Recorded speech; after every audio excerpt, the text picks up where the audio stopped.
ஆசீர்வதிக்கும் தேவன் நம்மை ஆசீர்வதிப்பாரே. துதி ஸ்தோத்திரம் இயேசுநாதா, துதி உமக்கே என்றுமே. இன்று ஒரு வசனம்.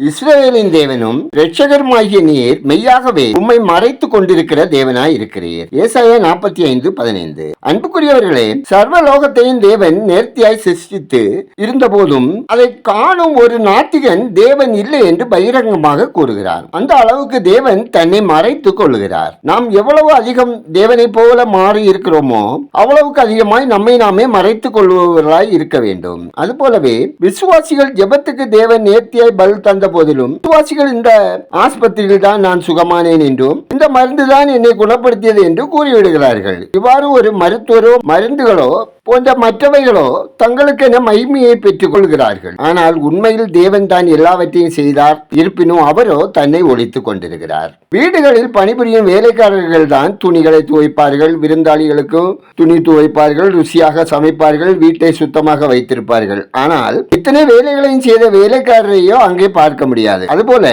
நாமும் ஒரு ஜெயமுள்ள தேவனுடைய ஊழியக்காரராக இருக்க வேண்டும் என்றால் எல்லாவற்றையும் செய்து முடித்து என்னை உம்மில் மறைத்துக் கொள்ள அருள் தாரும் என்று ஜெபிப்போம். வேலைக்காரர்களுக்கு எஜமான் தரும் சம்பளமே போதும். அதுபோல நம் எஜமானராகிய இயேசு வழங்கும் அங்கீகாரம் மட்டும் நமக்கு போதும். அதில் மட்டுமே நாம் மகிழ்ச்சியோடு இருக்க முடியும். நாம் ஜெபிப்போம். சர்வ சிருஷ்டிக்கும் எஜமானராகிய கர்த்தாவே, ஆசீர்வதிக்கப்பட்டதான இந்த நாளுக்காய், இந்த நாளின் வசனத்துக்காய் நன்றி சொல்லுகிறோம். அப்பா, சகலமும் படைத்த நீர் மறைந்து நிற்பது போல நாங்களும் எதை செய்தாலும் உம்மை போல மறைந்து உமது அங்கீகாரம் ஒன்றையே தேடிட உங்க அருள் தாங்க.